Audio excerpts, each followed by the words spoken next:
Hey YouTubers, and welcome back to Tony the Technician channel, and today we're going to be dropping in my distributor into the 85 Camaro, which has a Gen 1 small block Chevy 350 board 40 over. So it's going to be basically the same process for any small block Chevy 350 where you're installing a distributor. We're going to do it the most basic and easiest way I know possible, and it keeps it simple in my opinion. So I am running the MSD Pro Billet Ready to Run distributor. This kit came with the distributor, hold down, wire organizers, wires, coil, everything you need in order to get the car started with the ignition system. It's a really nice kit. It's a little expensive, but I think it's worth it. It's a really nice setup. So, Ready to Run distributor I have is part number 8360. It does have a rev limiter anywhere from 2,000 to 10,000 RPM. It comes set at 10,000 RPM, and in the instruction manual you can adjust that, so keep that in mind. You also get springs and all of that in order to adjust your timing. You can lock out the mechanical advance and you can lock out the vacuum advance. I did not lock out the mechanical advance. I'll be running anywhere from 10 to 14 degrees of mechanical advance. And then as far as the vacuum advance, I did lock that out. And basically that's going in and removing the vacuum canister that sits right here. And it has a little block off plate right here. So that's what I did. We're simply going to be dropping it in. To start this off, you're going to want to take your engine and you're going to want to turn it over to cylinder number 1 being at top dead center on the compression stroke.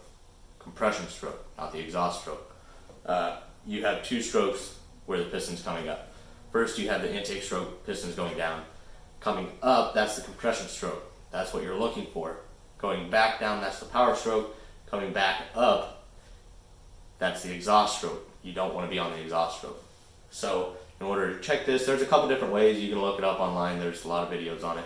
But one of the easiest, whether you're bumping it over with your key or turning the engine over by hand, you just simply put your thumb or a little piece of towel over the number 1 spark plug hole, and you're going to turn it over until either your thumb wants to be pressed off or that towel moves away from the spark plug hole. Then you know you're on the compression stroke. Then you're going to keep turning it over until your harmonic balancer is lined up anywhere from 0 degrees to 12 degrees before top dead center. Anywhere in there, the car will typically start just fine, and that's when you can drop your distributor in with the number 1 spark plug wire terminal facing the number 1 spark plug hole or cylinder. And then you know you're in time, and we'll do all that, so stay tuned for that. But another thing with this distributor, you're going to have a hold down, and some of them come with a bolt that you would just simply thread through into the block and it holds it down. This one will come with a stud, a lock washer, and nut that you're going to install. So basically you're going to take that stud and you're going to thread it into the block and set it at the right height so you can tighten it down over the distributor. This guy, it's a 3/8 nut, approximately 1/2 inch, just over 1/2 inch, 9/16 width on the outside. Do not, when you're setting your stud height for the hold down, do not drop it down the distributor hole, because it's not a fun process. It could fall in the valley where your lifters and rods or lifters and push rods are, or it could fall down onto your cam, or it could get caught on your crank, anything like that. It could fall down on your oil pump, or it could fall all the way into your oil pan. That happened to me. We're not going to get into why it happened, but it happened. The one hole on the engine that's open, and I dropped a nut down inside. We're not going to lose that guy. We're just going to go ahead and set that down. So I took a magnet, a claw, camera, borescope, and searched all over in the top half of the engine, the valley, looked at the lifters, push rods, made sure that it wasn't jammed up in there, around the oil pump, all of that, made sure it wasn't on top of the cam, and when I dropped it I heard a tink, but that could be it falling in the valley where the lifters are. It could be it going anywhere. So I drained my oil after I couldn't find that, and I stuck my borescope in the drain plug hole and found it laying in, 1/4 inch of oil. And I was like, I can leave it there. It's not going to hurt anything. Hopefully it'll get stuck to the magnet on the end of my drain plug. And the more I kept thinking about it, I was just like, I'm going to get it out. But I got to thinking about it. In order to get the oil pan off in the 3rd gen Camaros, for most cases, you have to, a lot of the times, drop the starter, sometimes the transmission, flywheel, and lift the engine about 3 or 4 inches in order to get the oil pan to come down and out. So I was like, no, it's staying in the oil pan. No, it started to bother me even more. I was like, I spent a lot of time and money on this car. I was like, I can't take the chances of just leaving this little guy sitting in the bottom of my oil pan. Most likely it wouldn't do anything because I know it's down there and not anywhere else in the engine, but I had to be on the safe side. I mean, I put a lot of time and work into this car. So I undid all the bolts on the oil pan except for one on one side, and it still does allow you to drop the oil pan about 1 inch or 2, so I stuck my bore scope in through the block and oil pan, snaked it down in there, and it has a magnet attachment, and I was able to locate it and pick it up and pull it out the side, and then I simply just bolted the pan back up. Now the only reason I didn't want to do that really is because sometimes it can be a real pain to seal these oil pans on these small block Chevys. You either get a leak at the front or the back, and it can be a pain. Well, luckily I have the one-piece gasket on here, and the silicone held on the front and rear, so fingers crossed that doesn't leak. But whatever you do not drop this or the washer or anything down your distributor hole. The one time I take the tape off the distributor hole and I'm getting ready to install this thing, prepping everything, and I drop this guy down there. But let's get over that. Let's get this thing installed. Okay, so here's the distributor hole. Here is the stud I was talking about. I had to adjust the height, and I had to hold down over it, and I had the nut threaded on, just adjusting the height before I Loctited it down. And I was taking it off, and boop, dropped the nut right down in there. Out of all places it could go, it went down the distributor hole. And it wasn't a fun process. You can see the oil pump rod down there. That is something we might have to adjust as well to try and get the distributor to lock in with it. But other than that, I mean, I tried a magnet, a claw, the camera, fishing line with a hook on it. I had a bolt on it, hoping it would attract the nut. None of it worked, so had to drop the pan. But that's that. We got that prepped. The only other thing is you're going to want to remove your number 1 spark plug, which is right down here, right there. And you can turn over the engine and feel right there. I also used my bore scope to check inside to make sure the valves were closed and everything looked good. And then, like I said, you're going to turn it over to where your timing mark is anywhere from the 0 to 12 degrees, and that's what this is at, is about 12 degrees. So we're good there, and we're on the compression stroke.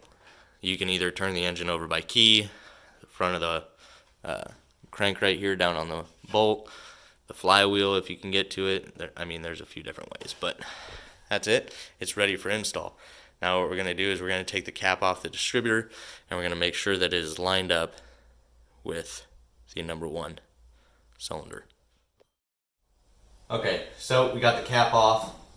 I have the break-in lubricant that they supply you with on the distributor gear, and basically what you're going to do is you're going to try and line up the keyway inside of your distributor with the oil pump shaft. There's different ways you can do it. You can drop in the distributor part way to where this helical cut gear meshes up with your camshaft.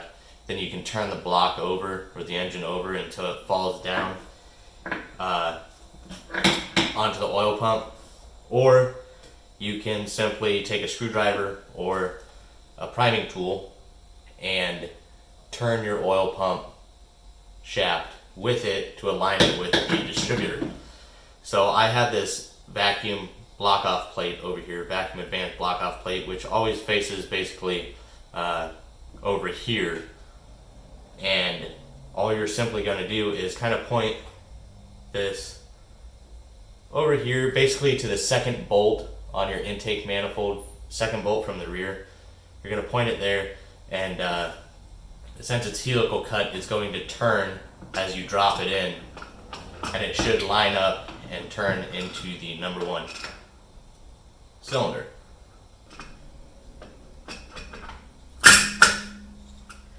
And there it is. It dropped all the way down, and as you can see, it is facing the number one cylinder. So basically what you're going to do now is take your distributor cap,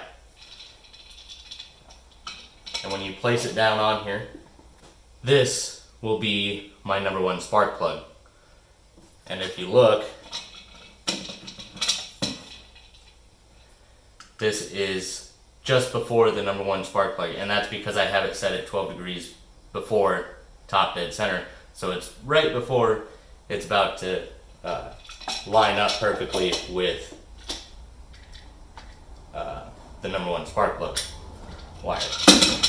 But it also depends on where you have this lined up. But it's a very simple process. As long as you can get the distributor lined up with the oil pump shaft and facing number one while it is on the compression stroke at top dead center, anywhere from 0 to basically 12 degrees, you're going to be good. And then it's just a matter of making sure that your spark plug wires are in the right order and going to the right cylinders. So very simple, very easy, just takes a few minutes and a little bit of prep. Alright, so there it is installed. You can see it is flush. You got a little gasket right in there. It is flush with the intake manifold. If your distributor here is sitting up about a 1/4 inch, or it isn't sitting flush on that gasket to the intake manifold, your oil pump rod is not meshed with your distributor and it's holding it up a little bit. It's meshed with the camshaft, so if you slowly turn the engine over, everything will stay in time and then it'll fall onto the oil pump. So you won't be on, most likely, the compression stroke of number one anymore, but that doesn't matter because your distributor will be in time already, so then you can always bring it back around. I just find it easier to use this or a flathead screwdriver to go down inside and turn the oil pump rod myself. I basically look at the base of the distributor, the keyway in it. I look at it, kind of look at the direction. In this case, with it facing over here, the keyway is facing this direction. So I took this down in there and I turned the oil pump rod to the same direction and just kind of kept tweaking it until I could find to where it lined up perfectly when I dropped it in. So that's it. Please let me know you guys' thoughts. I really hope you guys found this helpful. If you guys have any questions, please just let me know, and stay tuned for my next video where I will be building spark plug wires and then we'll be installing them and running them to everything. So thank you guys so much for watching. Please hit that thumbs up, leave a comment down below, and as always, subscribe if you're not a subscriber. See you guys next time.